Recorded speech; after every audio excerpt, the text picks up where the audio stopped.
If you're settling in for the night, maybe tossing and turning with insomnia, or just looking for something to help your mind unwind, I've got the perfect story for you. Get comfortable because we're diving into one of history's most bizarre love stories that'll keep you entertained until the very end. Picture this. You want to send your crush a simple "hey, thinking of you" message. But instead of pulling out your phone, you have to literally become a medieval spy. Complete with secret codes, underground networks, and life-threatening risks. All just to say, "I love you," before dating apps, before text messages, before even the postal service. Lovers in medieval Europe had to engineer the most elaborate communication systems you can imagine. And I'm not exaggerating when I say these people made modern hackers look like amateurs. We're talking about an era where getting caught sending the wrong message to the wrong person could result in public execution, or exile, or at minimum, a very angry husband with a very sharp sword chasing you through the castle courtyard while screaming about family honor. But here's the thing about love. It always finds a way. Even if that way involves monks unknowingly becoming accomplices to adultery. Even if it means flowers that could literally kill you if you misunderstood their meaning. Even if it requires servants getting secret messages tattooed on their bodies like human USB drives walking around medieval Europe.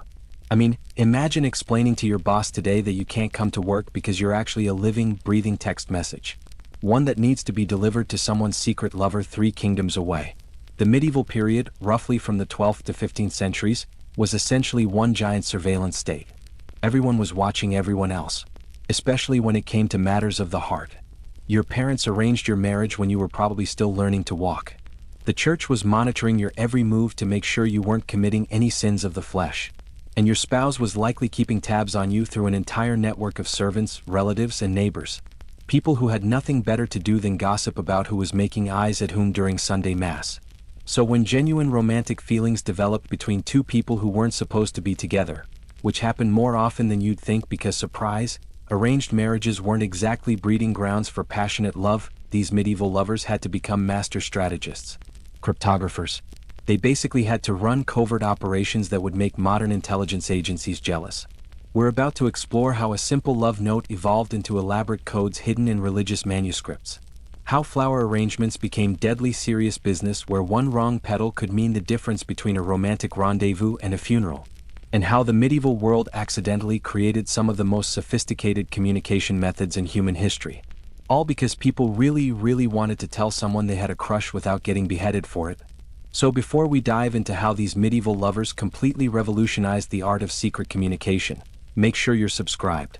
Because trust me, by the end of this story you'll never look at a simple text message the same way again.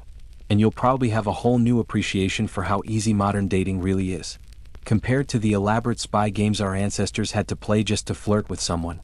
Tonight, we're uncovering the truth about how love letters became the foundation of espionage, how romance created the world's first encryption methods, and why medieval lovers were basically running covert operations that involved everyone from illiterate peasants to highly educated monks, all conspiring together in the name of love. Now, to understand just how insane these secret communication methods were, we need to understand the world these lovers were living in. And let me tell you, medieval Europe was not exactly what you'd call a romantic paradise. First off, forget everything you know about choosing your own partner. In medieval times, marriage was basically a business transaction. Your parents, usually when you were somewhere between 7 and 14 years old, would sit down with another family and negotiate your entire romantic future like they were trading livestock. Well, that wasn't even part of the conversation. We're talking about land deals, political alliances, and making sure the family bloodline continued with the right social status. The Catholic Church, which controlled pretty much every aspect of daily life, had very specific rules about marriage and relationships. And by specific, I mean terrifyingly strict. Adultery wasn't just frowned upon, it was considered a mortal sin that could literally damn your soul to eternal hellfire. But the punishments didn't wait until the afterlife. If you were caught cheating on your spouse, the consequences were immediate and brutal. For women, adultery could mean being locked away in a convent for the rest of your life. Or public humiliation where you'd be paraded through town while people threw rotten vegetables at you. In some regions, unfaithful wives could be legally killed by their husbands.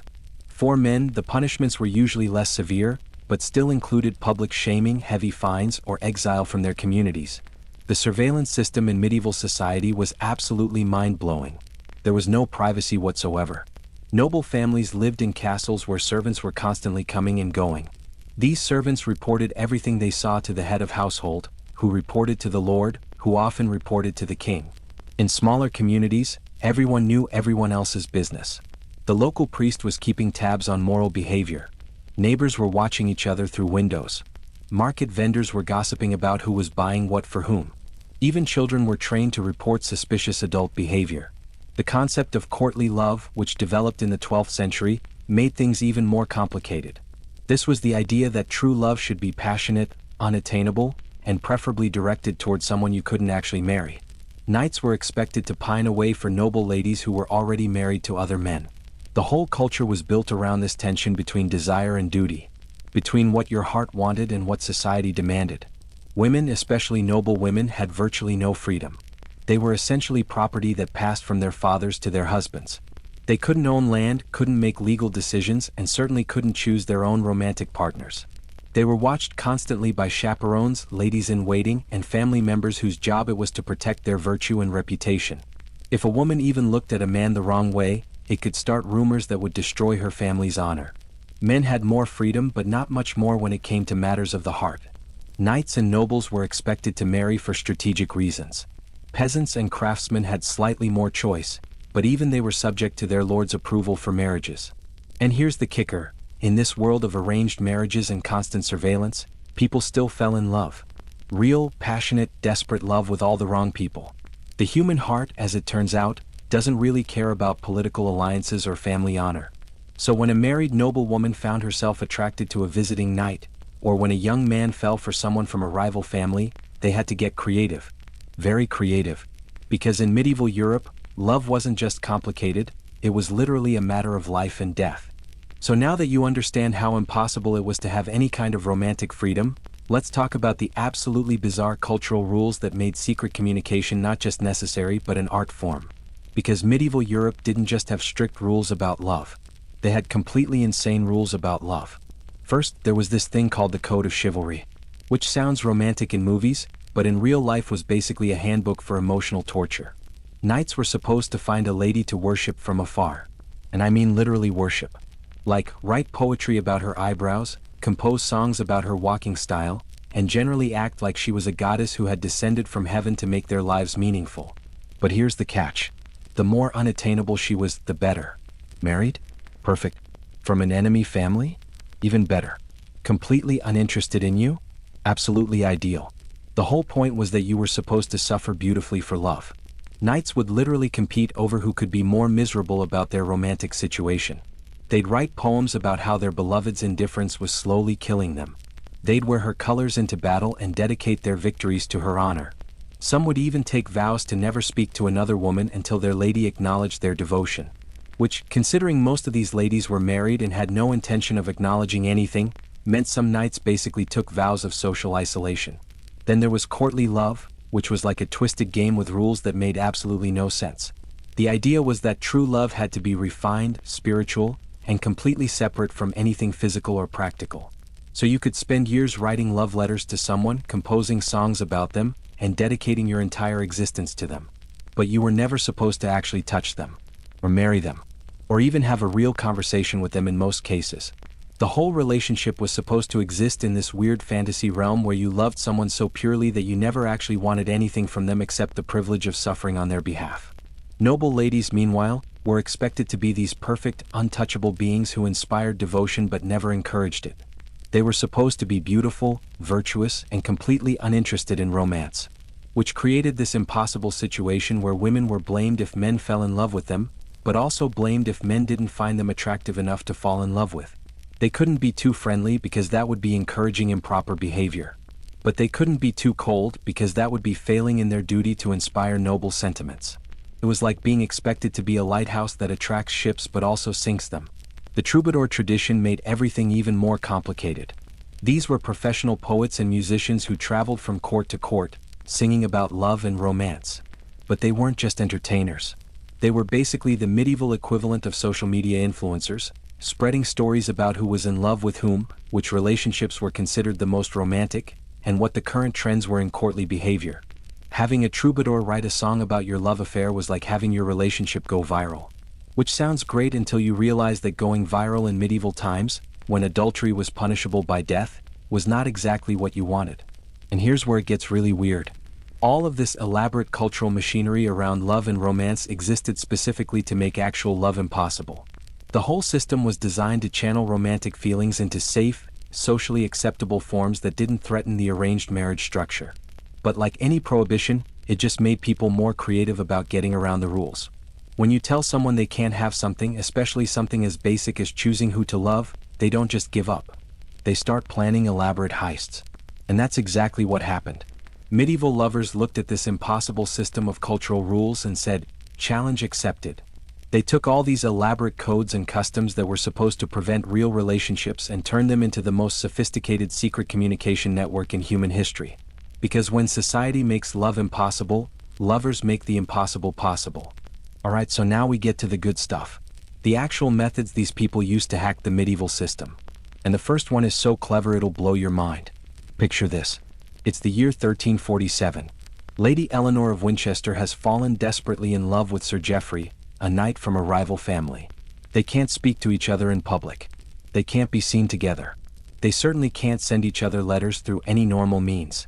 So what does Eleanor do? She goes to the monastery scriptorium.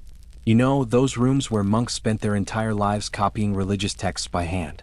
Beautiful, illuminated manuscripts with intricate decorations in the margins.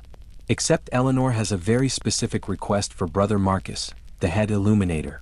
She wants to commission a book of hours. A personal prayer book. Which was totally normal for a wealthy noblewoman. Nothing suspicious about that at all. But here's where it gets brilliant. Eleanor doesn't just want any book of hours. She wants specific saints depicted in specific ways. She wants Saint Christopher carrying a traveler across a river. But the traveler has to have blonde hair and blue eyes. Just like Sir Geoffrey. She wants Saint Catherine with a wheel, but the wheel has to have exactly 14 spokes. Which happens to be Geoffrey's age when they first met. She wants the Virgin Mary wearing a blue cloak with golden stars. But not just any stars. 7 stars arranged in the constellation Lyra. Which was visible the night of their first dance together. Brother Marcus, bless his innocent heart, thinks this noblewoman just has very specific artistic preferences. He has no idea he's creating what's essentially a medieval Instagram post packed with inside jokes and secret messages. Every illustration, every decorative border, every tiny detail is code. The colors, the numbers, the positions of figures, even the types of flowers in the margins. All of it means something to Geoffrey. When the book is finished, Eleanor arranges for it to be displayed in the castle's chapel, where Geoffrey, during his diplomatic visits, can see it and decode her messages. She's telling him when to meet her, where to meet her, and how much she misses him. All through religious artwork that looks completely innocent to everyone else. But Geoffrey is fluent in Eleanor code by now. He sees St. Christopher's blonde traveler and knows she's thinking about their future together. He counts the spokes on St. Catherine's wheel and remembers their first meeting.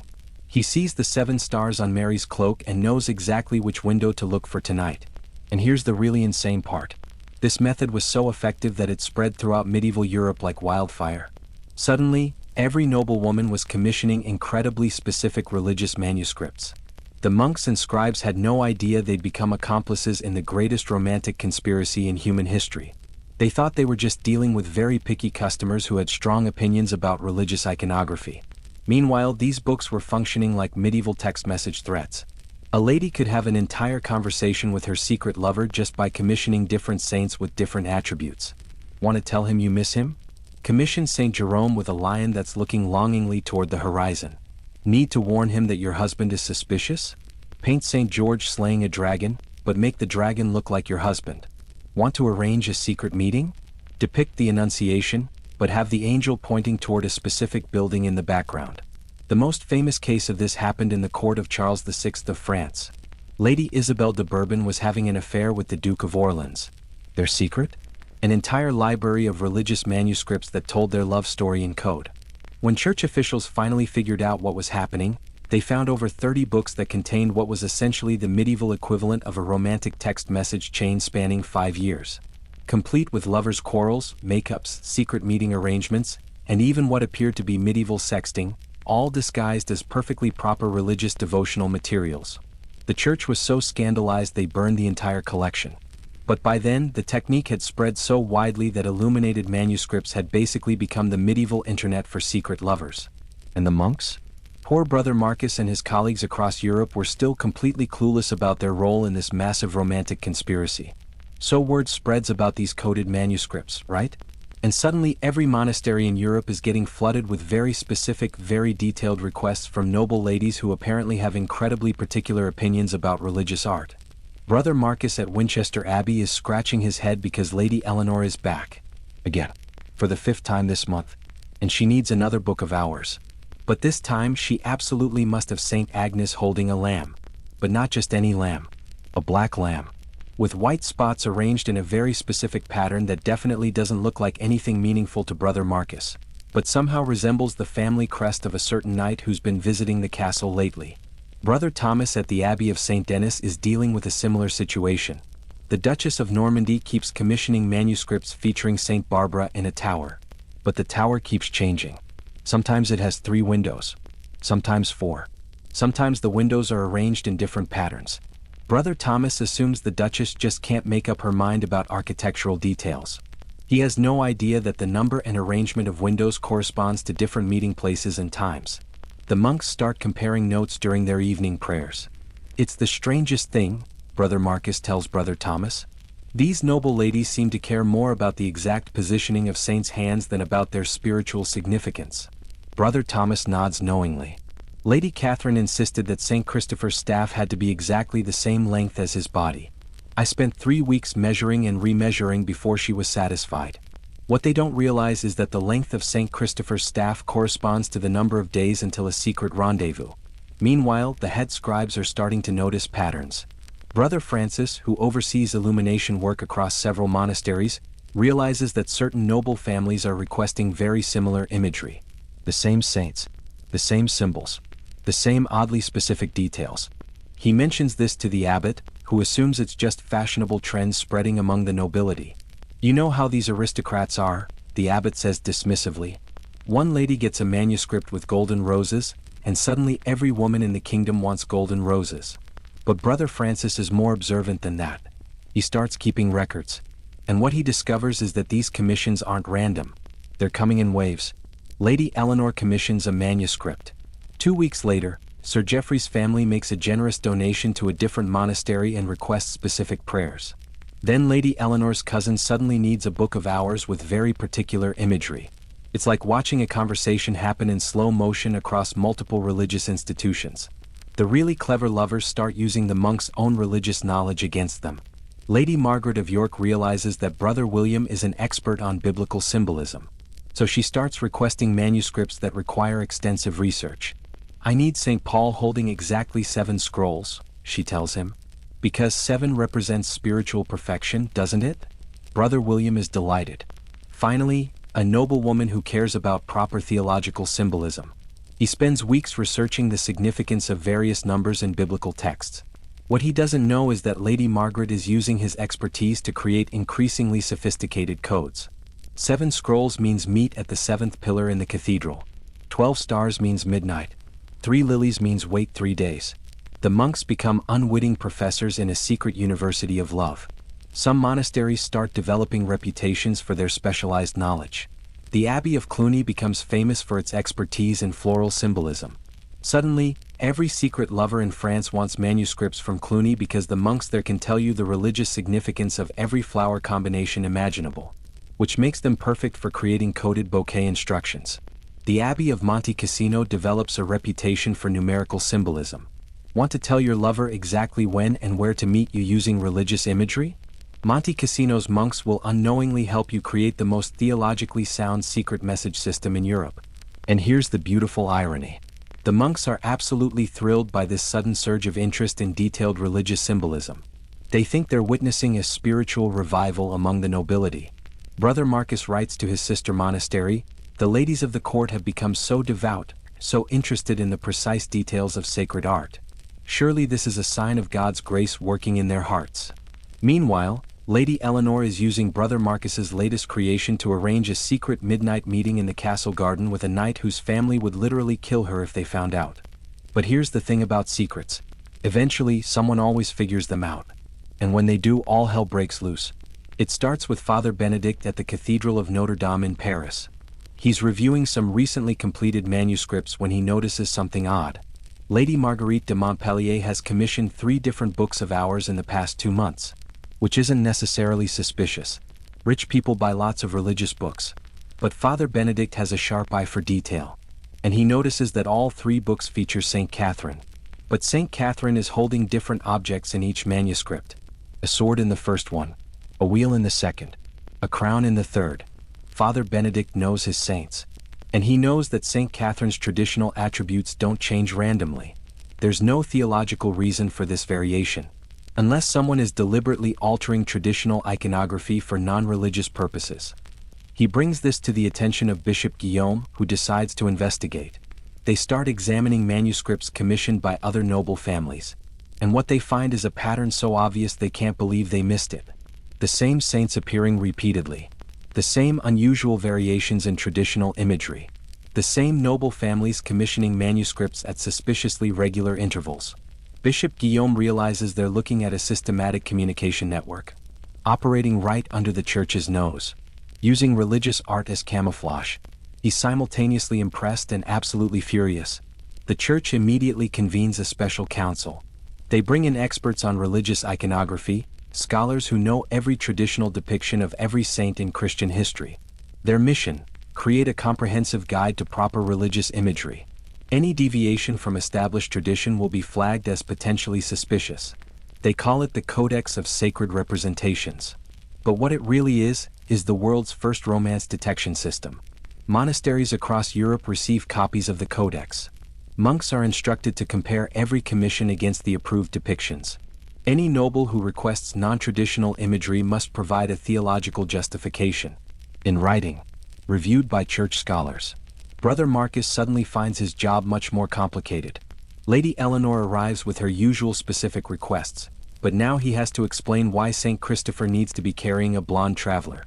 "Well, my lady," he says nervously, "the Codex specifies that St. Christopher's burden should represent the weight of Christ, not earthly concerns." Lady Eleanor, being brilliant, adapts immediately. "Oh, but Brother Marcus, I've been studying the writings of St. Augustine. Doesn't he speak of how divine love manifests through human forms? Surely depicting the traveler with specific features helps us contemplate the individual nature of God's love for each soul." Brother Marcus has no answer for that, because Lady Eleanor just out-theologized him using actual church doctrine. Meanwhile, the noble families are implementing their own countermeasures. Lord Geoffrey's father starts monitoring his son's movements. He assigns servants to follow Geoffrey everywhere. He reviews every letter, every gift, every interaction Geoffrey has with anyone. But Lord Geoffrey doesn't know about the manuscripts. Because why would a gruff military man pay attention to religious books?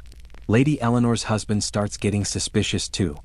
He notices that his wife has become remarkably devout lately. Always commissioning religious artwork. Always visiting monasteries.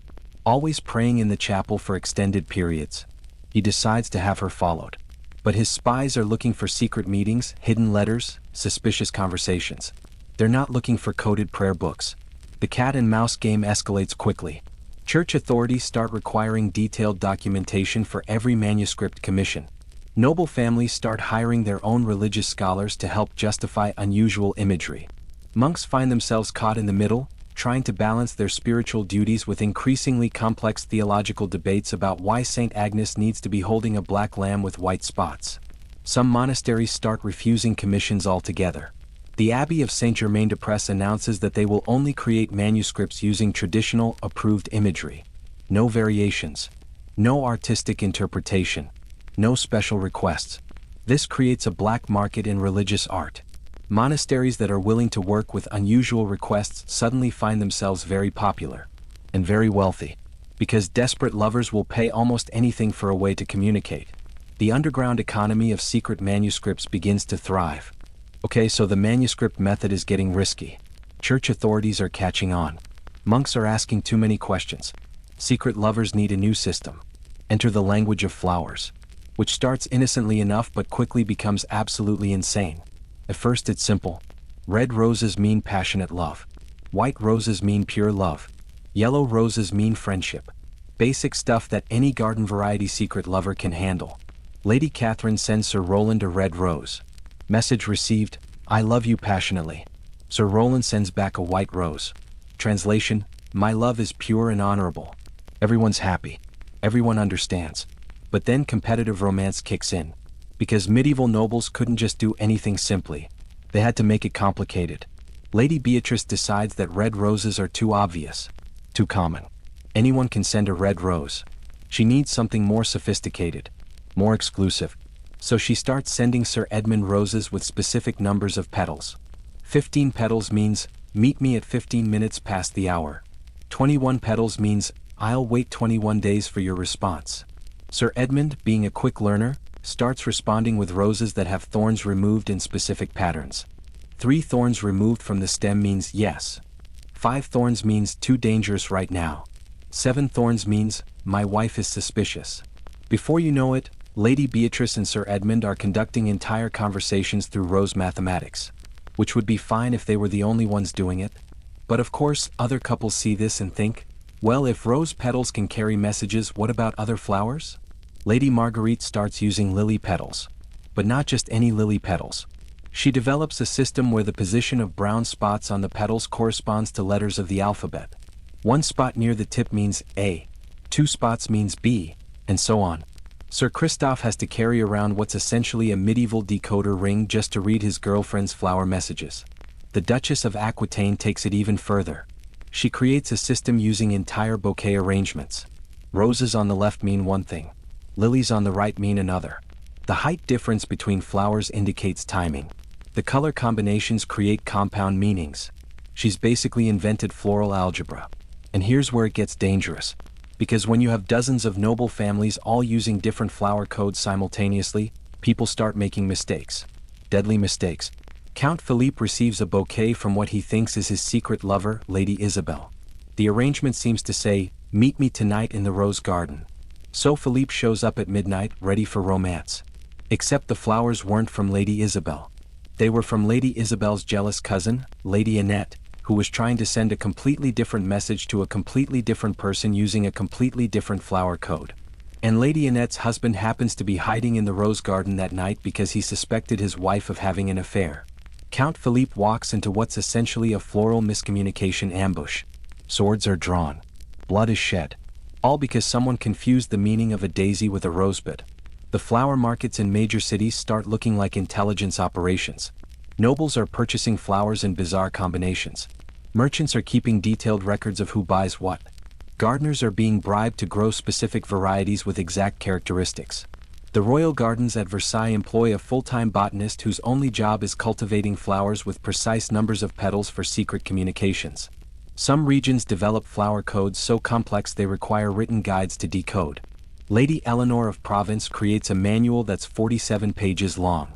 It covers not just flower types and petal counts, but also stem length, leaf patterns, the time of day flowers are picked, the phase of the moon during harvesting, and the specific vase or container used for presentation.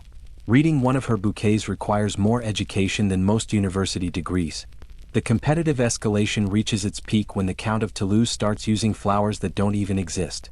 He commissions artists to create artificial flowers with impossible characteristics. Purple roses with golden stems. Lilies with diamond-encrusted petals. Flowers that could only be made by craftsmen, not grown in gardens. His secret messages become so elaborate and expensive that receiving one is like getting a piece of custom jewelry with a love note attached. And naturally, other nobles feel compelled to match this level of extravagance. The flower language arms race is officially out of control. So now we have an entire continent where the flower trade has basically become a weapons system. And predictably, everything starts going horribly wrong. Because when you turn romance into a complex cryptographic operation, people are going to get confused. And when confused people are carrying swords, things get messy fast. The first major disaster happens at the court of King Edward III of England. Lady Margaret receives what she believes is a bouquet from her secret lover, Sir William. The flowers seem to say, "My husband is traveling, meet me tonight at the old chapel." Except the bouquet wasn't from Sir William. It was from Sir William's brother, Sir Thomas, who was using a completely different flower code to communicate with Lady Margaret's sister-in-law. Lady Margaret shows up at the chapel expecting romance. Instead, she finds Sir Thomas, who thinks she's there to discuss his secret business dealings with French merchants. Which is treason. Lady Margaret thinks Sir Thomas is propositioning her. Sir Thomas thinks Lady Margaret is blackmailing him. Both of them panic. Sir Thomas draws his sword thinking he's about to be exposed as a traitor. Lady Margaret screams thinking she's about to be murdered by a spurned lover. The night watch comes running. Everyone gets arrested. The investigation reveals not only the Flower Communication Network but also Sir Thomas's actual treason. 3 people are executed. All because someone confused a daisy with a daffodil. But it gets worse. The flower markets start running out of specific varieties because nobles are hoarding them for communication purposes. Lady Catherine needs exactly 17 white roses for her message, but the flower merchant only has 16. So she substitutes 1 white rose with a pink one, thinking it won't matter. Except in her flower code, pink roses mean, "I'm pregnant." Sir Geoffrey receives this bouquet and completely loses his mind. He thinks Lady Catherine is telling him she's carrying his child, which, given that she's married to someone else, is a death sentence for both of them. He immediately starts planning to flee the country with her. He sells his family's lands in secret. He arranges passage on a ship to Ireland. He writes farewell letters to his family. Meanwhile, Lady Catherine has no idea why Sir Geoffrey has suddenly disappeared. She thinks her innocent message about wanting to meet him for dinner was somehow offensive. She starts sending increasingly frantic flower arrangements trying to find out what went wrong, which Sir Geoffrey interprets as updates about her pregnancy symptoms. The misunderstanding escalates until Sir Geoffrey shows up at Lady Catherine's window in the middle of the night with a bag of gold and escape plans. Lady Catherine thinks he's lost his mind. Sir Geoffrey thinks she's changed her mind about running away together. Their confused argument wakes up half the castle, including Lady Catherine's very suspicious husband. The flower code disasters start happening everywhere. In France, the Duchess of Berry accidentally starts a war between 2 noble families because she sent the wrong flowers to the wrong person. In Italy, a flower miscommunication leads to 3 duels, 2 poisonings, and a very confused pope who can't understand why everyone keeps asking him about the theological significance of tulip arrangements. The merchants who sell flowers are getting rich but also very nervous, because they're starting to realize they're accessories to adultery, treason, and occasionally murder. Some refuse to sell certain flower combinations. Others start requiring customers to explain exactly why they need 14 red roses with precisely 7 thorns removed. The flower market in Paris employs security guards to prevent nobles from fighting over the last remaining specimens of rare varieties. Gardens across Europe are being raided by lovesick aristocrats desperate for specific flowers to send urgent messages.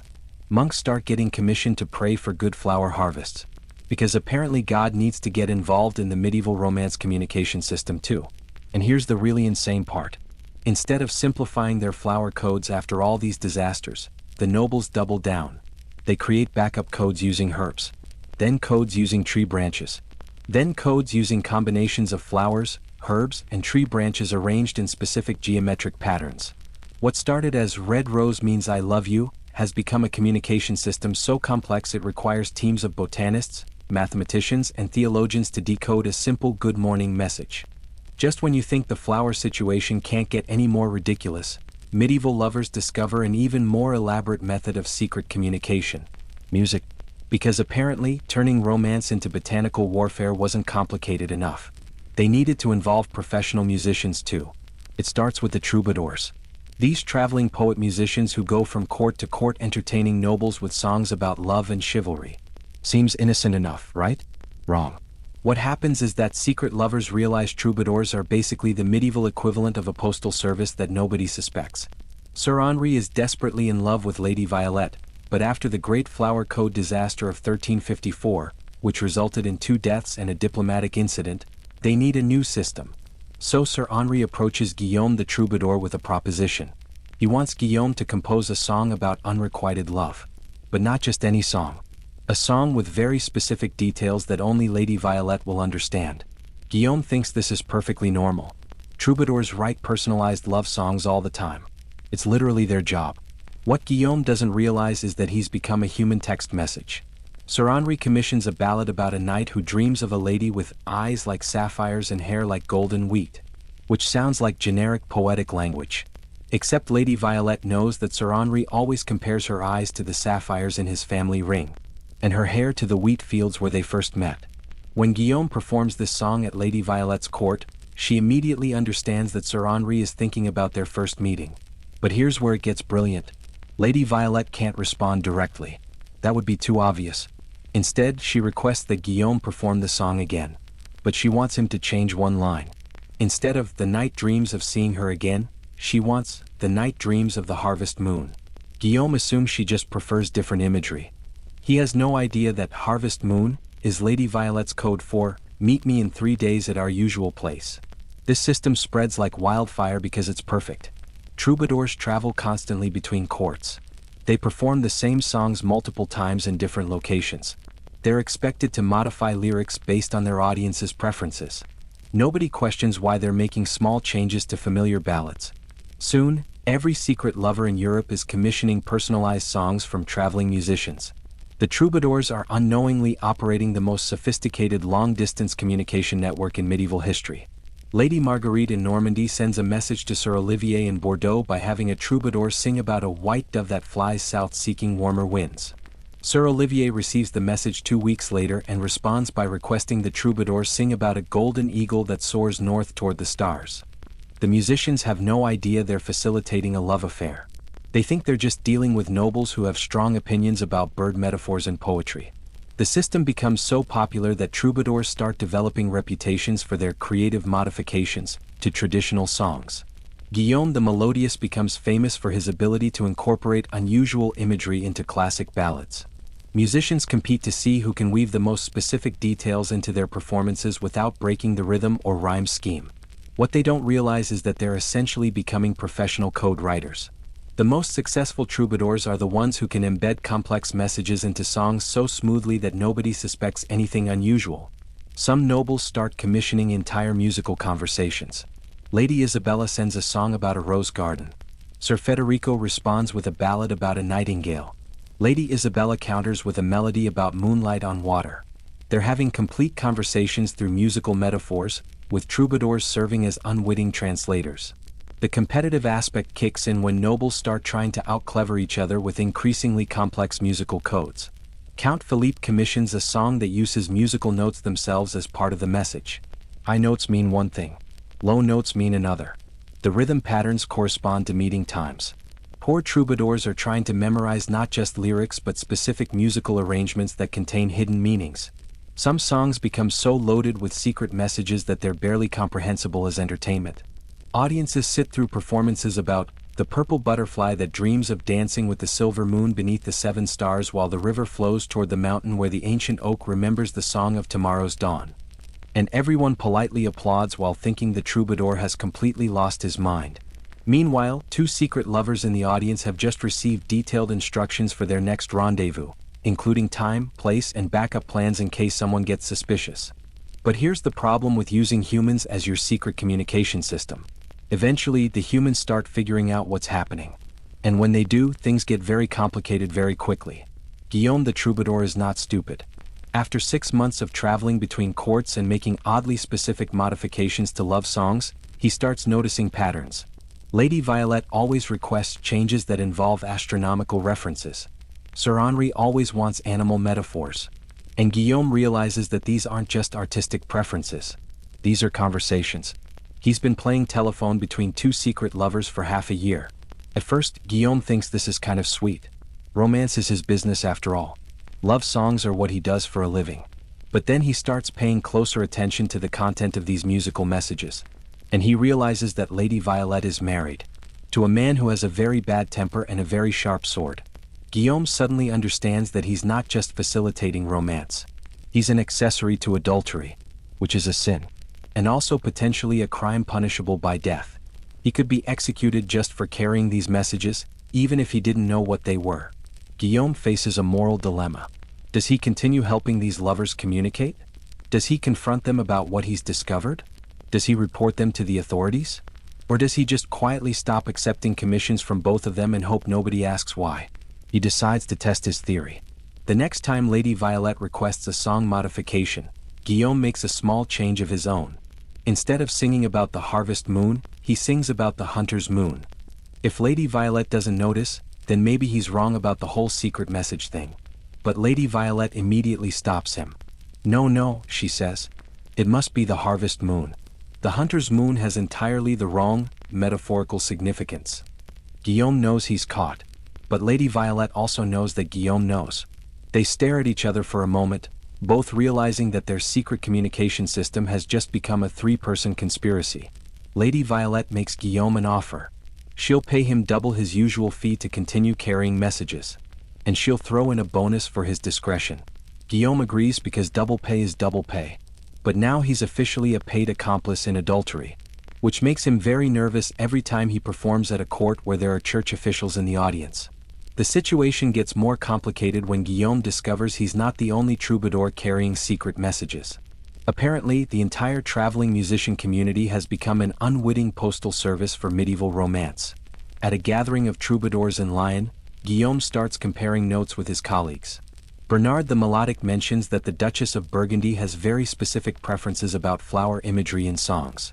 François the Harmonious notes that Count Robert always requests modifications involving bird flight patterns. They realize they're all doing the same thing, carrying coded messages between secret lovers across Europe. Some troubadours are handling multiple affairs simultaneously. Poor Jacques the Lyrical is unknowingly facilitating 6 different secret relationships, including 2 that involve the same woman having affairs with different men. He's accidentally created a love triangle where none of the participants know about each other because they're all communicating through different song codes.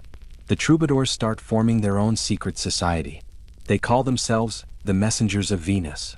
They develop their own code words for discussing their romantic message-carrying business. They create a pricing system based on the danger level of different affairs. Simple flirtation between unmarried nobles costs the standard rate. Affairs involving married nobles cost double. Anything involving royalty costs triple and requires a team of troubadours to reduce the risk if one gets caught. But the real problems start when troubadours begin competing for the most lucrative secret message contracts. Because dangerous affairs pay the best money. Guillaume starts trying to steal clients from other troubadours. He spreads rumors that Bernard the Melodic can't be trusted with sensitive information. Bernard retaliates by telling everyone that Guillaume's memory is unreliable and he might mix up different couples' messages. The troubadour community splits into rival factions. Some specialize in high-risk, high-pay royal affairs. Others focus on volume business with minor nobility. A few try to go legitimate and refuse to carry secret messages at all, which creates a black market in romantic communications where the most dangerous affairs are handled by the most desperate and least trustworthy musicians. So now the troubadour network is collapsing under the weight of professional jealousy and competitive backstabbing. Secret lovers across Europe are finding their musical messengers unreliable. Messages are getting mixed up. Rival musicians are sabotaging each other's deliveries. Love affairs are being exposed because troubadours can't keep their mouths shut. Clearly it's time for a new system. Enter the most ridiculous communication method in medieval history. Food. I'm not kidding. Medieval lovers looked at this situation and said, "You know what we need? Edible messages." Because apparently, turning romance into a culinary arts project was the logical next step. It starts with Lady Catherine of Anjou, who's getting desperate. Her affair with Sir Guillaume has been going on for 2 years. The manuscript codes got too dangerous. The flower language led to 3 near duels. The troubadour system is completely unreliable. She needs something foolproof. Something nobody would ever suspect. Then she has a brilliant idea. Food. Everyone has to eat. Food gets delivered everywhere. Servants carry meals back and forth constantly. Nobody pays attention to kitchen staff. It's perfect. Lady Catherine approaches her personal baker, Master Pierre, with what seems like a simple request. She wants him to bake special celebration cakes for various religious holidays. Nothing unusual about that. Noble ladies are always commissioning elaborate desserts for feast days. But Lady Catherine has very specific requirements for these cakes. She wants the decorative icing flowers arranged in particular patterns. She needs certain numbers of sugar pearls placed in exact positions. She insists on specific color combinations that supposedly reflect the spiritual significance of different holy days. Master Pierre thinks Lady Catherine has developed a sudden interest in theological cake decoration. He has no idea he's creating edible text messages. The system works like this. Lady Catherine sends Sir Guillaume a cake through her servant, who delivers it to Sir Guillaume's kitchen staff as a gift in honor of St. Martin's feast day. The kitchen staff, being polite, serves the cake to Sir Guillaume, who examines the decorative patterns and decodes Lady Catherine's message.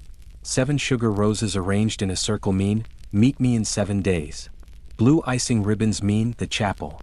Gold leaf sprinkles spell out the time in a numerical code they've developed. After he reads the message, Sir Guillaume eats the evidence. Literally, it's the perfect crime. No physical evidence remains. The message is destroyed in the process of receiving it. And everyone just thinks Sir Guillaume has a sweet tooth. The method spreads rapidly because it's so practical. Lady Marguerite starts sending messages through meat pies. The number of different spices indicates different meanings. Pepper for urgency, cinnamon for love, sage for caution. Her secret lover, Count Philippe, becomes an expert at identifying herbs by taste. He can decode an entire conversation just by eating dinner. Some nobles get extremely creative with their culinary cryptography. The Duke of Orleans develops a system using bread loaves. The pattern of seeds on top spells out letters. The texture of the crust indicates timing. The size of the loaf corresponds to meeting locations. His kitchen staff thinks he's just very particular about his carbohydrates. They don't realize they're baking love letters. Lady Isabel takes it even further. She creates a code using the arrangement of food on serving platters. Meat positioned to the left means one thing. Vegetables arranged in specific patterns mean something else. The placement of bread rolls, the angle of utensils, even the folding pattern of napkins carry meaning. Her dining room becomes a complex communication device. Poor servants are unknowingly delivering military precision romantic intelligence every time they serve a meal. The competitive escalation that plagued flowers and music immediately infects the food system. Nobles start commissioning increasingly elaborate edible messages. What begins as simple cake decorations evolves into full banquet communications. The Countess of Provence sends Sir Antoine an entire roasted peacock with the feathers arranged to spell out meeting instructions. Sir Antoine responds with a dozen different dishes, each course containing part of his reply message. Kitchen staff across Europe are working overtime to create these culinary masterpieces, thinking they're just dealing with nobles who have developed sudden interests in extremely specific food presentation. Master chefs become unwitting experts in romantic cryptography. They develop reputations for their ability to create artistically meaningful food arrangements. The most sought-after cooks are those who can embed complex messages into meals so subtly that other diners notice nothing unusual. Meanwhile, the lovers are getting fatter from eating all these edible messages. Because you can't exactly leave coded evidence lying around, even if it's delicious evidence. Sir Guillaume gains 20 pounds in 3 months from consuming Lady Catherine's increasingly elaborate cake communications. Okay, so we've covered manuscripts, flowers, music, and food. You're probably thinking, surely that's as crazy as medieval romance communication gets, right? Wrong. Dead wrong. Because I'm about to tell you about Sister Margaret of the Abbey of Saint Foy. And her story is so insane that when historians first discovered it, they thought it had to be fiction. Nobody could be that creative about secret romance. Sister Margaret was a nun. A woman who had supposedly devoted her life to God and renounced all earthly desires, including romantic love. She lived in a convent where contact with the outside world was severely limited, where letters were read by the Mother Superior before being delivered, where visitors were chaperoned at all times, where every moment of every day was dedicated to prayer, work, and spiritual contemplation. In other words, the absolute last place you'd expect to find someone running a secret romance communication network. But Sister Margaret had a problem. Before taking her vows, she'd been Lady Margaret de Montfort, a noblewoman who was deeply in love with Sir Edmund de Clare. Her family had forced her into the convent to prevent a marriage they considered politically disadvantageous. Sir Edmund had been forbidden from any contact with her. The separation was supposed to be permanent, final, absolute. Sister Margaret was supposed to forget Sir Edmund and focus on her spiritual duties. Except Sister Margaret had other plans. She was put in charge of the convent's textile workshop. Her job was to repair and maintain the religious vestments worn by priests and monks throughout the region. Perfectly respectable work. Completely appropriate for a nun. And the perfect cover for the most audacious secret communication system in medieval history. Here's what Sister Margaret did. She developed a code using embroidery stitches. Different stitch patterns meant different letters of the alphabet. The placement of decorative elements on vestments spelled out words. The color of thread used indicated urgency levels. She was literally sewing love letters into the robes worn by Catholic clergy. When Father Benedict came to the convent to pick up his newly repaired ceremonial robes, he had no idea that the decorative border contained a message from Sister Margaret to Sir Edmund. The message said, "I still love you," embroidered in code around the hem of Father Benedict's sleeve. Sir Edmund, who was a regular attendee at Father Benedict's church, learned to read Sister Margaret's embroidery code. During Mass, while everyone else was focused on spiritual salvation, Sir Edmund was decoding romantic messages sewn into the priest's clothing. Father Benedict spent months unknowingly delivering love letters by simply wearing his ceremonial robes in public. But Sister Margaret's system gets more elaborate. She starts embedding messages in the vestments of traveling priests and monks. These religious men visit multiple parishes and monasteries throughout the region. They're like a postal service that nobody would ever suspect of carrying romantic correspondence. Sister Margaret sends messages to Sir Edmund through Father Michael's traveling robes. Sir Edmund sends responses back by commissioning embroidered donations to various monasteries. He pays to have specific decorative elements added to religious banners and altar cloths. When these items are sent to Sister Margaret's convent for blessing and consecration, she reads his messages sewn into the holy fabric. The entire Catholic Church in the region becomes an unwitting messenger service for forbidden love. Bishops, abbots, and parish priests are all unknowingly carrying secret correspondence between a nun and her secret lover. The system works for 3 years. 3 years of romantic messages hidden in religious embroidery. 3 years of love letters disguised as liturgical decoration. 3 years of Catholic clergy accidentally facilitating a romance that violates every rule of medieval religious society. Sister Margaret's downfall comes when she gets too confident. She starts embedding longer messages that require more elaborate embroidery patterns. A visiting bishop notices that the decorative work at Sister Margaret's convent is unusually complex and detailed. He mentions this to other church officials. They start examining the embroidered vestments more carefully, and they realize that the decorative patterns aren't random artistic flourishes. They're systematic, intentional. They spell things. When the church investigators decode Sister Margaret's embroidery, they find 3 years' worth of love correspondence woven into religious garments. They discover that half the clergy in the region has been unknowingly carrying romantic messages for months. The scandal rocks the medieval church. Sister Margaret is tried for corruption of sacred vestments, violation of her religious vows, and conduct unbecoming a bride of Christ. Sir Edmund is charged with seduction of a nun and desecration of holy objects. The investigation reveals that their communication network involved over 40 different pieces of religious clothing and more than 20 unwitting clergy members. But here's where this story takes a turn that's even more incredible than nuns embroidering love letters into priest robes. Because these elaborate romantic communication networks didn't just change how people conducted secret affairs. They accidentally created the foundation for medieval political espionage. And I'm not talking about small-scale court intrigue. I'm talking about international intelligence operations that influenced the course of European history. The connection begins with Charles II of Navarre, also known as Charles the Bad, which should tell you everything you need to know about his character. Charles was simultaneously the King of Navarre and a major landowner in France. But he also had secret ambitions to overthrow the French king and claim the French throne for himself. The problem was communicating with his co-conspirators without the French royal court discovering his treasonous plans. Traditional diplomatic channels were obviously out of the question.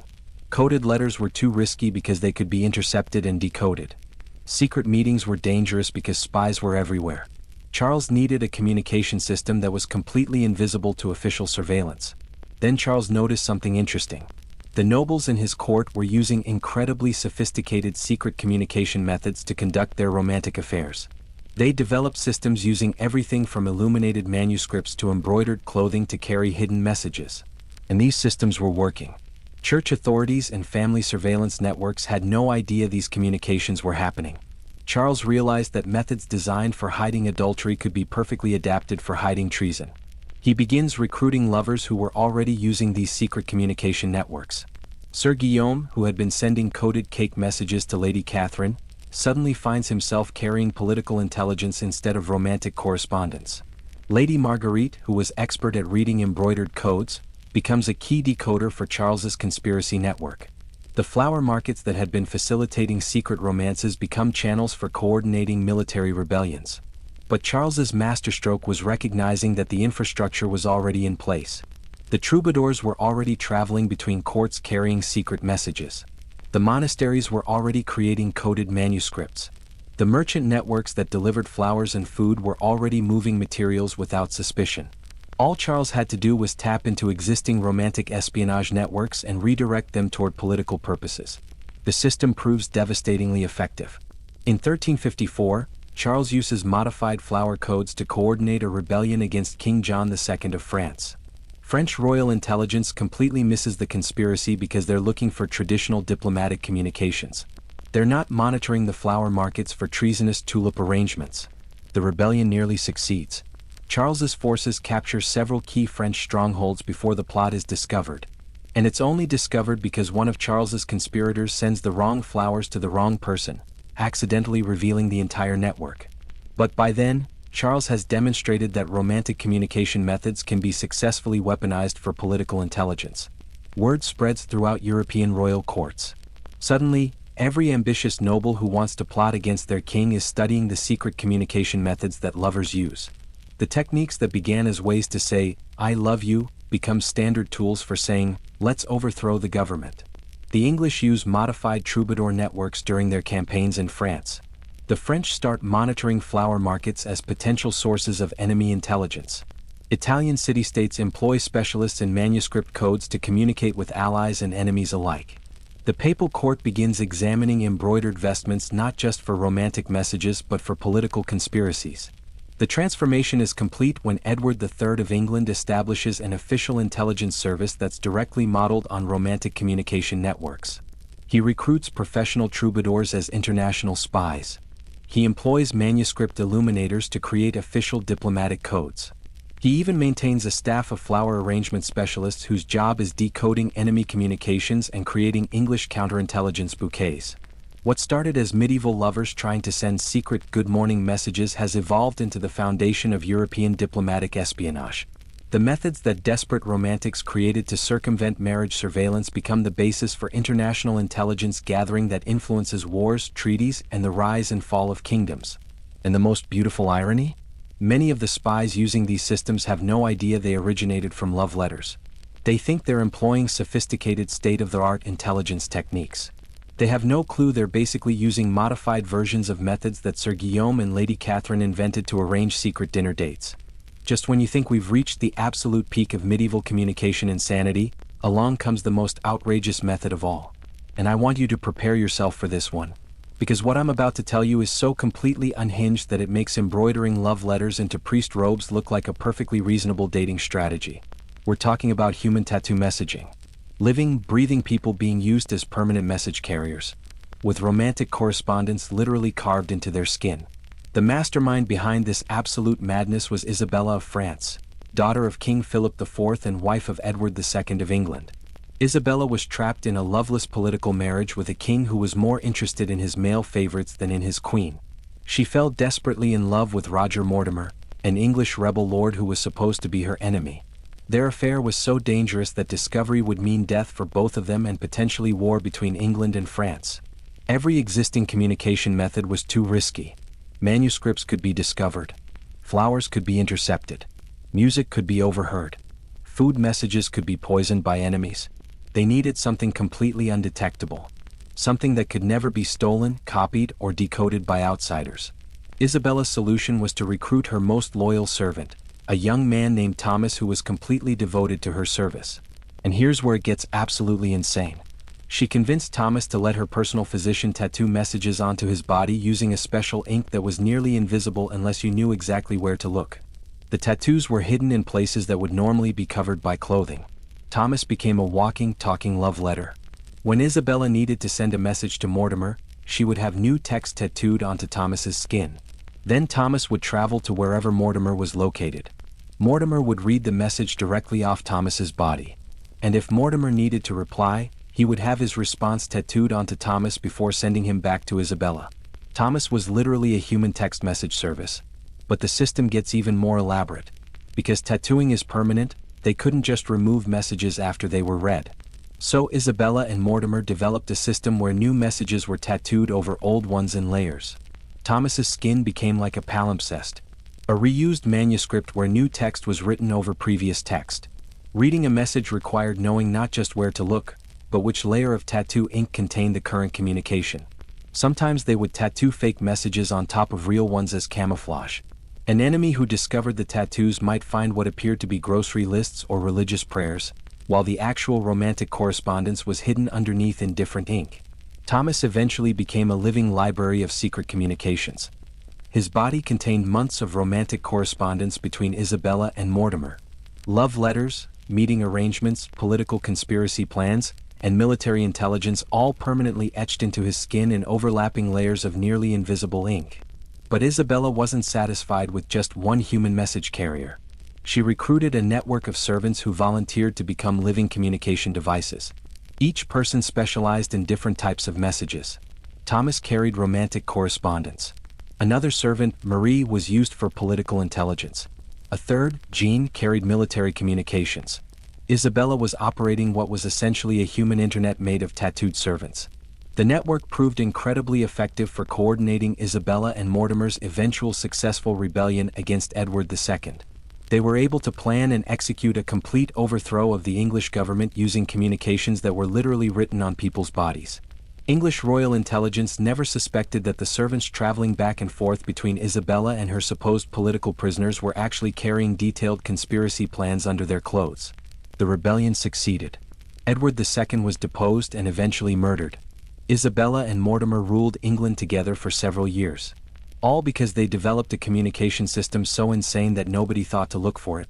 But the human tattooing network had one major weakness. The people carrying the messages were permanent evidence of the communication system.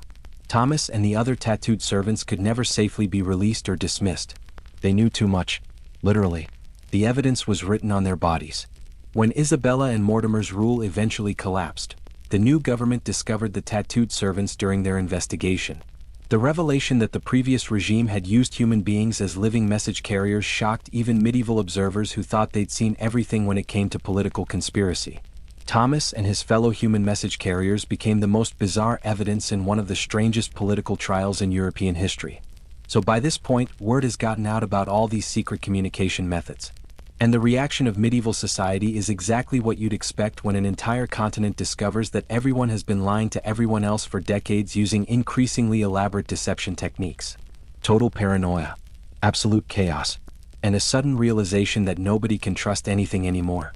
Because if nobles have been hiding romantic conspiracies in illuminated manuscripts, flower arrangements, song lyrics, food presentations, embroidered clothing, and tattooed servants, then literally everything could be a secret message. The church goes into complete meltdown mode. Bishops start examining every religious manuscript with magnifying glasses. They're looking for hidden romantic codes and centuries-old biblical texts. Monks are required to justify every decorative element they include in new manuscripts. The Pope issues an official decree banning unnecessary artistic flourishes in religious documents, which basically makes medieval art completely boring overnight. Flower markets across Europe collapse, because nobody wants to buy flowers anymore when every bouquet could be interpreted as a secret romantic proposition. Merchants who used to sell roses and lilies find themselves under investigation by local authorities who think they're running adultery support networks. Some cities pass laws requiring flower purchasers to state in writing exactly why they need specific varieties and how they plan to use them. Musicians and troubadours become suspect number one in every court investigation. Traveling entertainers find themselves interrogated about every song they've performed and every modification they've made to traditional ballads. Some regions ban troubadours entirely. Others require them to register with local authorities and perform only approved songs with pre-authorized lyrics.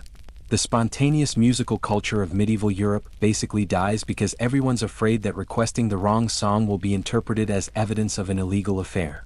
Food becomes a minefield of potential miscommunication. Nobles stop eating elaborate meals because they're terrified that someone will think the arrangement of vegetables on their plate is sending coded messages to secret lovers. Kitchen staff are required to swear oaths that they're not embedding hidden meanings in food presentations. Some castles hire official food inspectors whose only job is ensuring that dinner arrangements are romantically neutral. Servants everywhere find themselves under intense scrutiny. Because if some servants were carrying tattooed messages, then all servants are potentially suspect. Noble families start strip searching their household staff looking for hidden communications. Servants are forbidden from traveling between households without written permits explaining exactly why they need to go somewhere and what messages they might be carrying. The psychological effect on ordinary people is devastating. Peasants and townspeople become convinced that every interaction with nobility could be misinterpreted as participation in secret romance networks. A baker who makes a cake with decorative roses worries that he'll be accused of facilitating adultery. A woman who arranges flowers in her garden fears that neighbors will think she's sending signals to secret lovers. Children are taught to report any suspicious adult behavior involving artistic arrangements of any kind. But here's where it gets really crazy. The paranoia becomes so intense that people start seeing secret romantic codes everywhere, even where they don't exist. A merchant arranges his goods in his shop window, and customers become convinced he's advertising adultery services. A nun embroiders a perfectly innocent religious scene, and church officials spend weeks analyzing whether the pattern of stitches contains hidden messages. A minstrel sings a traditional folk song exactly as it's always been sung, and audience members become suspicious that he's making subtle modifications to carry secret communications. The suspicion spreads beyond romance into every aspect of communication. Political leaders become paranoid that their enemies are using similar coded systems for espionage and treason.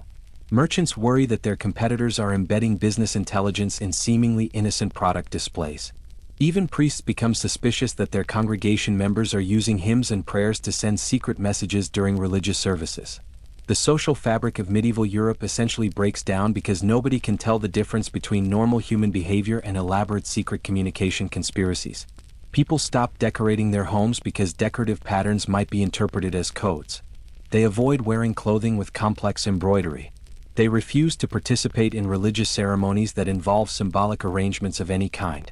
The irony is that all this paranoia makes secret communication even easier for the people who are actually doing it. Because when everyone is suspicious of everything, real secret messages can hide in plain sight among all the false alarms and imaginary conspiracies that paranoid observers are constantly discovering. Just when you think we've reached the absolute peak of medieval communication insanity, along comes the most outrageous method of all. And I want you to prepare yourself for this one. Because what I'm about to tell you is so completely unhinged that it makes embroidering love letters into priest robes look like a perfectly reasonable dating strategy. We're talking about human tattoo messaging. Living, breathing people being used as permanent message carriers, with romantic correspondence literally carved into their skin. The mastermind behind this absolute madness was Isabella of France, daughter of King Philip IV and wife of Edward II of England. Isabella was trapped in a loveless political marriage with a king who was more interested in his male favorites than in his queen. She fell desperately in love with Roger Mortimer, an English rebel lord who was supposed to be her enemy. Their affair was so dangerous that discovery would mean death for both of them and potentially war between England and France. Every existing communication method was too risky. Manuscripts could be discovered. Flowers could be intercepted. Music could be overheard. Food messages could be poisoned by enemies. They needed something completely undetectable. Something that could never be stolen, copied, or decoded by outsiders. Isabella's solution was to recruit her most loyal servant, a young man named Thomas who was completely devoted to her service. And here's where it gets absolutely insane.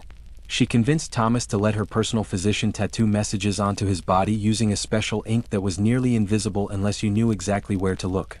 The tattoos were hidden in places that would normally be covered by clothing. Thomas became a walking, talking love letter. When Isabella needed to send a message to Mortimer, she would have new text tattooed onto Thomas's skin. Then Thomas would travel to wherever Mortimer was located. Mortimer would read the message directly off Thomas's body. And if Mortimer needed to reply, he would have his response tattooed onto Thomas before sending him back to Isabella. Thomas was literally a human text message service. But the system gets even more elaborate. Because tattooing is permanent, they couldn't just remove messages after they were read. So Isabella and Mortimer developed a system where new messages were tattooed over old ones in layers. Thomas's skin became like a palimpsest, a reused manuscript where new text was written over previous text. Reading a message required knowing not just where to look, but which layer of tattoo ink contained the current communication. Sometimes they would tattoo fake messages on top of real ones as camouflage. An enemy who discovered the tattoos might find what appeared to be grocery lists or religious prayers, while the actual romantic correspondence was hidden underneath in different ink. Thomas eventually became a living library of secret communications. His body contained months of romantic correspondence between Isabella and Mortimer. Love letters, meeting arrangements, political conspiracy plans, and military intelligence all permanently etched into his skin in overlapping layers of nearly invisible ink. But Isabella wasn't satisfied with just one human message carrier. She recruited a network of servants who volunteered to become living communication devices. Each person specialized in different types of messages. Thomas carried romantic correspondence. Another servant, Marie, was used for political intelligence. A third, Jean, carried military communications. Isabella was operating what was essentially a human internet made of tattooed servants. The network proved incredibly effective for coordinating Isabella and Mortimer's eventual successful rebellion against Edward II. They were able to plan and execute a complete overthrow of the English government using communications that were literally written on people's bodies. English royal intelligence never suspected that the servants traveling back and forth between Isabella and her supposed political prisoners were actually carrying detailed conspiracy plans under their clothes. The rebellion succeeded. Edward II was deposed and eventually murdered. Isabella and Mortimer ruled England together for several years. All because they developed a communication system so insane that nobody thought to look for it. But the human tattooing network had one major weakness. The people carrying the messages were permanent evidence of the communication system. Thomas and the other tattooed servants could never safely be released or dismissed. They knew too much. Literally. The evidence was written on their bodies. When Isabella and Mortimer's rule eventually collapsed, the new government discovered the tattooed servants during their investigation. The revelation that the previous regime had used human beings as living message carriers shocked even medieval observers who thought they'd seen everything when it came to political conspiracy. Thomas and his fellow human message carriers became the most bizarre evidence in one of the strangest political trials in European history. Now here's the truly mind-blowing part. These insane medieval Romance communication methods didn't just disappear when the paranoia died down. They evolved. They spread. They became the foundation for some of the most important communication systems in human history. And when I tell you what grew out of medieval lovers trying to send secret text messages, you're going to realize that your morning coffee order has more in common with medieval adultery than you ever imagined. First, let's talk about what happened to the manuscript illumination codes. Those techniques for hiding messages in religious artwork didn't vanish when the church cracked down. They went underground. Literally. Secret societies across Europe adopted these methods for their own covert communications. The Freemasons, the Knights Templar survivors, early Protestant groups trying to avoid Catholic persecution. They all used variations of the symbolic image coding that started with lovers hiding messages in books of hours. When you see Masonic symbols or mysterious emblems in old buildings, you're looking at direct descendants of the techniques Lady Eleanor used to tell Sir Geoffrey which window to look toward at midnight. The flower language systems had an even more remarkable legacy. They didn't disappear. They became more sophisticated. By the Victorian era, the language of flowers was so complex and widely understood that entire conversations could be conducted through bouquet arrangements. Victorian lovers could send incredibly specific messages using nothing but carefully arranged blooms. Red roses still meant passionate love. But now there were hundreds of other flowers with equally precise meanings. Yellow carnations meant disappointment. Purple hyacinths meant sorrow. White camellias meant you were adorable. The complexity made medieval flower codes look simple by comparison. But here's the kicker. These Victorian flower languages were directly descended from the emergency communication systems that medieval lovers created when their manuscript codes got too dangerous. The musical messaging systems evolved into something even more extraordinary. The techniques that troubadours developed for embedding secret messages in songs became the foundation for what we now call musical cryptography. During World War II, resistance fighters across occupied Europe used modified folk songs to coordinate military operations. The BBC broadcast seemingly innocent musical programs that contained coded instructions for underground networks. French resistance members received mission details through variations in traditional ballads that sounded completely normal to German monitors. These wartime musical codes used exactly the same principles that Guillaume the Troubadour pioneered when he was unknowingly facilitating medieval love affairs. The food messaging systems had perhaps the most unexpected legacy. They evolved into the elaborate presentation codes used by diplomatic banquets. When world leaders meet for state dinners, every aspect of the meal carries meaning. The placement of dishes, the selection of wines, the arrangement of decorative elements, the seating patterns. It's all carefully orchestrated to send political messages. A slight change in the traditional protocol can signal shifts in international relations. The art of diplomatic dining is essentially medieval edible messaging scaled up to influence global politics. But the most bizarre legacy belongs to the human tattooing networks. Isabella's living message carriers evolved into some of the strangest intelligence operations in history. During the American Civil War, both Union and Confederate forces used tattooed spies to carry information across enemy lines. The messages were hidden in decorative tattoos that looked like personal artwork but contained military intelligence. World War I saw the development of invisible ink tattoos that could only be read under specific lighting conditions. Even modern intelligence agencies have experimented with using tattooed operatives for deep cover missions where traditional communication methods are too dangerous. The paranoia that these medieval methods created also had lasting effects. The European obsession with detecting hidden messages in ordinary objects led to the development of modern counterintelligence techniques. The methods that church officials created to detect romantic codes in manuscripts became the basis for government censorship and surveillance systems. The interrogation techniques used to expose secret flower networks evolved into modern methods for detecting espionage and terrorism. When intelligence agencies today analyze suspicious communications for hidden meanings, they're using investigative approaches that were pioneered by medieval bishops trying to catch adulterous nobles. And here's the most incredible part. The internet age has actually made these medieval communication methods relevant again. Modern lovers who want to communicate secretly use techniques that are remarkably similar to what medieval nobles invented. Steganography. The art of hiding messages in digital images. That's basically the modern version of hiding codes in illuminated manuscripts. Social media posts with carefully arranged visual elements that carry hidden meanings for specific audiences. That's digital flower language. Playlist arrangements on music streaming services that spell out messages through song selections. That's troubadour coding updated for Spotify. The human need to communicate secretly has remained constant throughout history. Only the technology has changed. So let's take a step back and think about what we've just discovered. Because when you really compare medieval secret romance with modern digital dating, the similarities are absolutely hilarious. And also kind of terrifying. Medieval lovers had to become master cryptographers to send a simple, "I'm thinking about you" message. Today we complain when our text takes more than 3 seconds to deliver. But is modern romance communication really that much easier? Let's be honest here. We've basically recreated all the same problems, just with different technology. Think about it.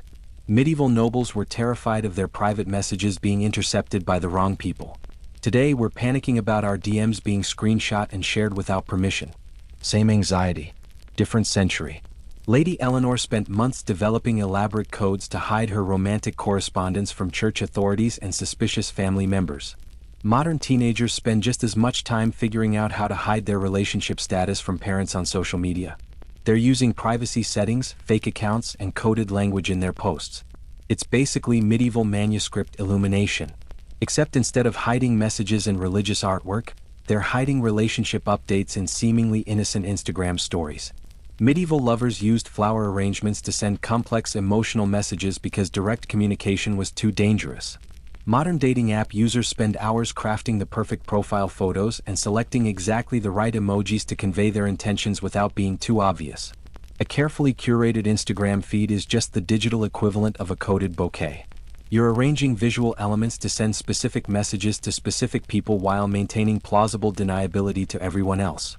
The troubadour networks that carried secret messages between medieval courts have been replaced by dating apps that facilitate connections between people who aren't supposed to be talking to each other. Married people on Tinder. College students on apps their parents don't know about. People using fake names and locations to connect with others while hiding their real identities. It's the same system, just with algorithms instead of traveling musicians. And let's talk about the paranoia.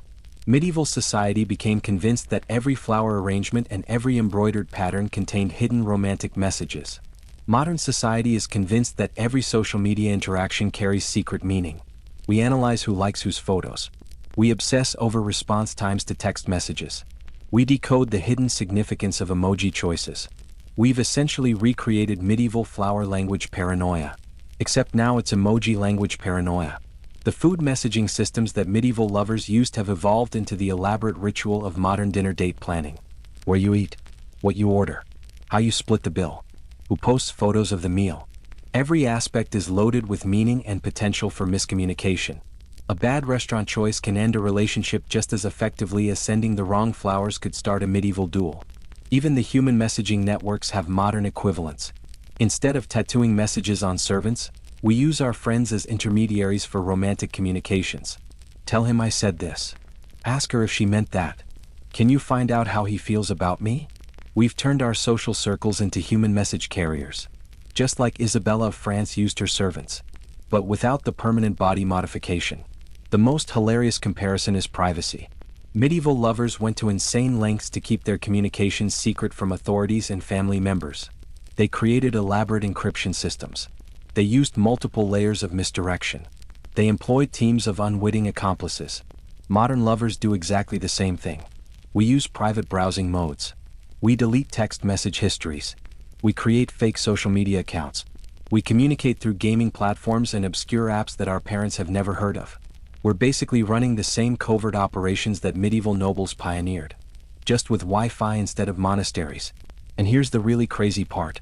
Despite having access to instant, global, encrypted communication technology, modern romance is often just as complicated and frustrating as medieval romance was. We have better tools, but we still face the same fundamental challenges. How do you communicate genuine feelings without being vulnerable to rejection or ridicule? How do you maintain privacy in your personal relationships while living in a society that monitors everything?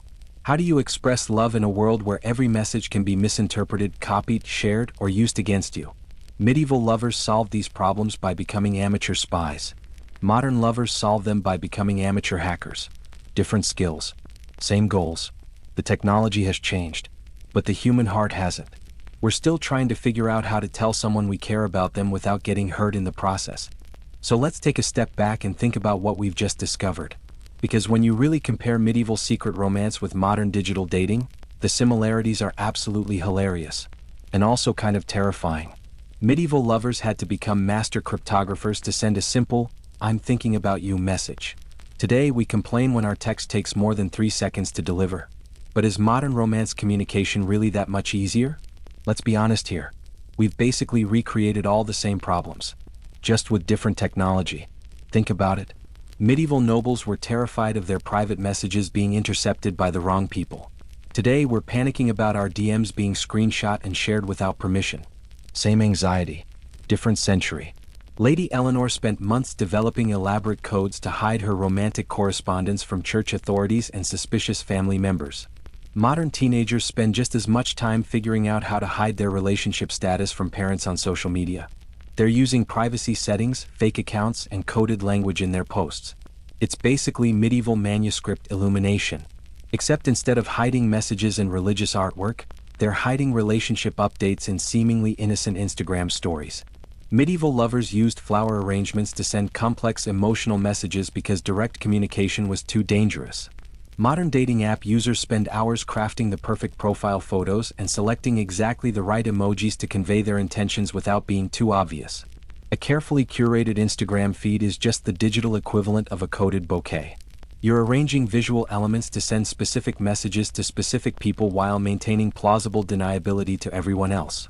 The troubadour networks that carried secret messages between medieval courts have been replaced by dating apps that facilitate connections between people who aren't supposed to be talking to each other. Married people on Tinder. College students on apps their parents don't know about. People using fake names and locations to connect with others while hiding their real identities. It's the same system, just with algorithms instead of traveling musicians. And let's talk about the paranoia. Medieval society became convinced that every flower arrangement and every embroidered pattern contained hidden romantic messages.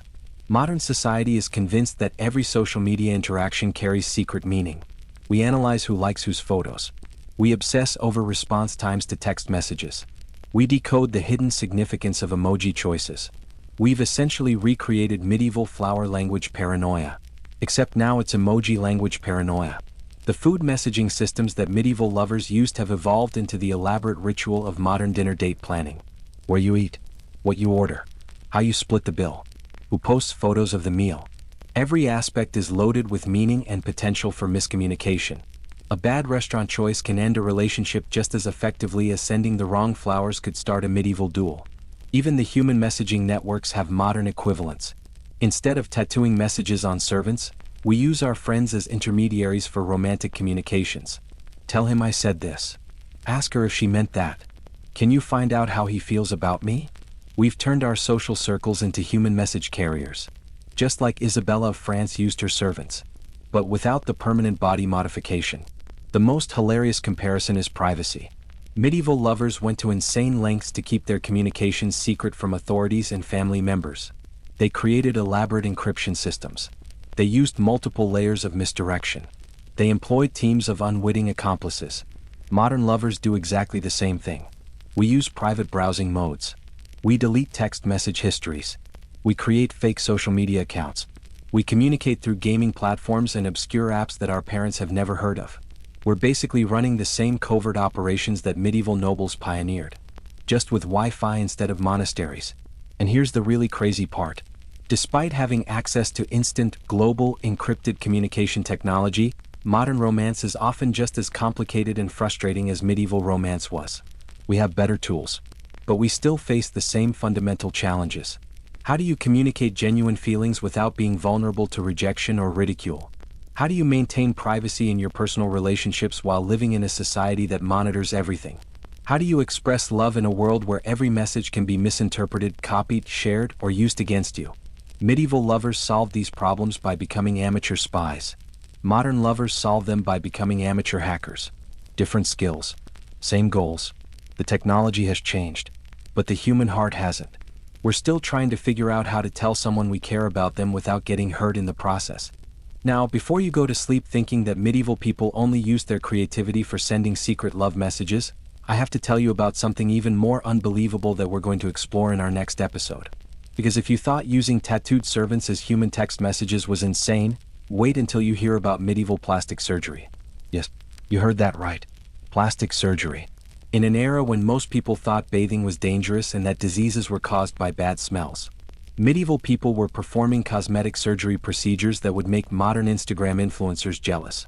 And I'm not talking about basic stuff like tooth pulling or setting broken bones. I'm talking about nose jobs, facelifts, breast augmentation, hair transplants, all performed with medieval technology in an age when anesthesia meant drink this wine and bite down on this stick. We're going to discover how a 14th century Italian surgeon named Tagliacozzi became the world's first celebrity plastic surgeon by literally rebuilding people's faces using skin grafts from their arms. How medieval women used a combination of leeches, heated metal instruments, and what can only be described as medieval Botox to maintain their youthful appearance. And how the pursuit of beauty in medieval times led to some of the most horrifying and hilarious medical procedures in human history. You think modern beauty standards are extreme? Medieval nobles were having their foreheads surgically raised to achieve the fashionable high hairline look. They were using heated irons to burn away facial hair. They were swallowing mercury and lead-based cosmetics that literally poisoned them to death in the name of having pale, fashionable skin. We'll explore the medieval beauty industry that included professional face painters who used makeup techniques so advanced they're still used by Hollywood special effects artists today. The hairstylists who created elaborate headdresses that required architectural engineering to support. And the dental procedures that involved filing teeth into points, coating them with gold, and embedding precious stones for that perfect medieval smile. But here's the really crazy part. Just like with their secret communication methods, medieval people approached cosmetic surgery with the same level of creative insanity that they brought to everything else. They didn't just want to look better. They wanted to completely transform their appearance to match whatever impossible beauty standard was fashionable at the time. And they were willing to endure procedures that would make modern cosmetic surgery look like a relaxing spa day. We're talking about operations performed without proper sanitation, without antibiotics, without any real understanding of anatomy or infection control. Medieval plastic surgery had a mortality rate that would shut down every medical practice in the modern world. But people kept doing it anyway, because apparently, the desire to look good is even stronger than the desire to stay alive. You'll hear about the medieval equivalent of rhinoplasty that involved cutting off someone's entire nose and rebuilding it from scratch using skin from their forehead. The medieval facelift procedure that required patients to remain motionless for weeks while their faces healed in specialized contraptions that looked like medieval torture devices. And the medieval breast augmentation techniques that involved injecting everything from goose fat to ground pearls under the skin to achieve the desired shape and size. We'll discover how medieval beauty treatments influenced fashion trends across Europe, how cosmetic surgery became a status symbol among the nobility, and how the pursuit of physical perfection in medieval times created an entire underground medical industry that operated with techniques so dangerous they were often performed in secret to avoid church condemnation. Plus, we'll explore the connection between medieval cosmetic surgery and the development of modern medical procedures. How techniques that medieval surgeons developed for vanity purposes accidentally became the foundation for life-saving reconstructive surgery methods used today. And how the medieval obsession with beauty helped advance our understanding of anatomy, wound healing, and surgical procedures in ways that changed medicine forever.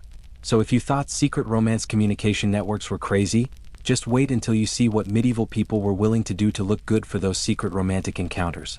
Because apparently, love doesn't just make you creative about sending messages. It also makes you willing to undergo experimental facial reconstruction surgery performed by candlelight with wine as your only anesthetic. And there you have it. The completely unbelievable but totally true story of how medieval lovers accidentally invented some of the most sophisticated communication methods in human history. All because they really wanted to send each other text messages without getting beheaded for adultery. From coded prayer books to embroidered love letters. From flower mathematics to musical cryptography. From edible messages to tattooed servants. Medieval romance was basically a spy thriller disguised as a love story. And honestly, after learning about all of this, I think we owe these medieval lovers a debt of gratitude.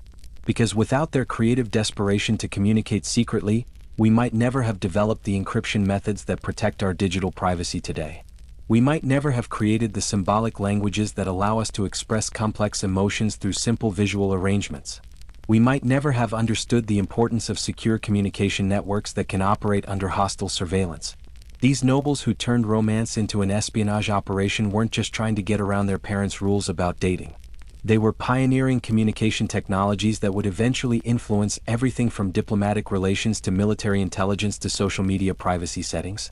Every time you send a private message on your phone, you're using principles that Lady Eleanor discovered when she was hiding love notes in illuminated manuscripts. Every time you use an emoji to convey a feeling that's hard to express in words, you're speaking a language that's directly descended from medieval flower codes. Every time you create a social media post that means one thing to most people but carries a special message for someone specific, you're using techniques that medieval troubadours perfected. If you've made it this far in our journey through medieval romance espionage, you're probably someone who appreciates the weird, wonderful, and completely unexpected ways that history connects to modern life. Which means you're exactly the kind of person who's going to love our upcoming episodes about medieval plastic surgery, medieval party planning disasters, and the surprisingly sophisticated medieval equivalent of food delivery services. So make sure you hit that subscribe button and ring the notification bell. Because trust me, we're just getting started with stories that sound too crazy to be true but absolutely happened. If you were listening to this while trying to fall asleep, I hope this story gave your mind something interesting to wander through as you drift off.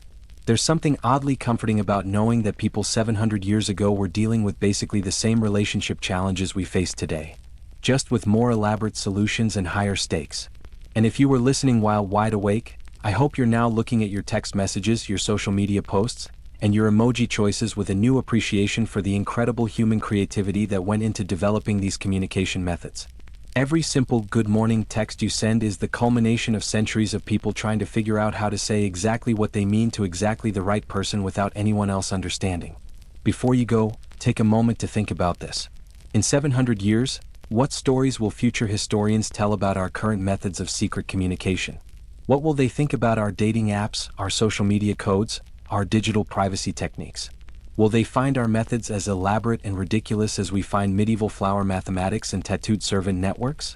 Probably. Because every generation thinks their communication challenges are unique. Every generation develops solutions that seem perfectly logical at the time but completely insane to future observers.